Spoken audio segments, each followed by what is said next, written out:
ఉత్తరప్రదేశ్లో మహిళా IPS police అధికారి. నేరస్తులకు ఆమె సింహ స్వప్నంలా ఉండేది.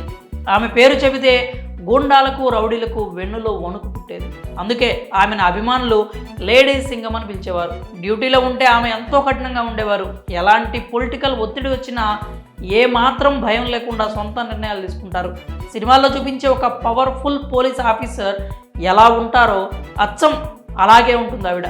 అలాంటి ఉన్నతాధికారి ఒక కేటుగాడి చేతిలో దారుణంగా మోసపోయింది. వివరాల్లోకి వెళ్తే ఉత్తరప్రదేశ్ 2012 బ్యాచ్ ఐపీఎస్ ఆఫీసర్ శ్రేష్ఠ ఠాకూర్ గజియాబాద్లో డిఎస్పీగా పనిచేస్తున్నారు. డ్యూటీలో ఆమె ఎంతో స్ట్రిక్ట్ ఆఫీసర్గా పేరు తెచ్చుకున్నారు.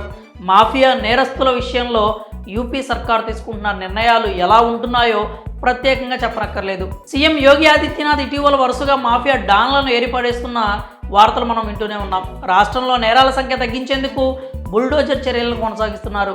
అంటే నేరాలు చేసిన వారికి సంబంధించిన స్థిరాస్తులను బుల్డోజర్తో ధ్వంసం చేయడం. దీంతో చాలామంది నేరస్తులు తమ తప్పులు ఒప్పుకొని పోలీసులకు సరెండర్ అవుతున్నారు. ఇక గజియాబాద్లో డిఎస్పీగా శ్రేష్ఠ ఠాకూర్ కూడా నేరస్తుల విషయంలో కఠినంగా ఉంటూ నేరాల సంఖ్య చాలా వరకు తగ్గించారని టాక్.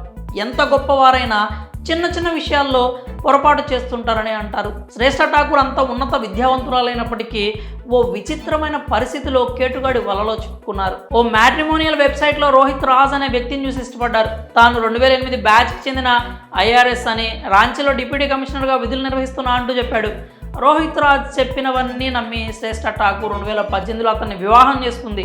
పెళ్ళైన కొన్నాళ్లకే తన భర్త మోసగాడని, తాను దారుణంగా మోసపోయానని గ్రహించింది.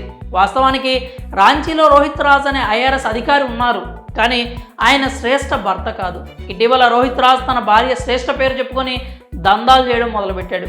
ఈ విషయం గురించి తెలుసుకున్న ఆవిడ గజియాబాద్ పోలీసులకు ఫిర్యాదు చేశారు. పోలీసులు అతను అరెస్ట్ కూడా చేశారు. మరి లేడీ సింగమైన ఐపీఎస్ అధికారిని మోసపోవడంపై మీరేమనుకుంటున్నారో మీ అభిప్రాయాలని కామెంట్స్ రూపంలో తెలియజేయండి.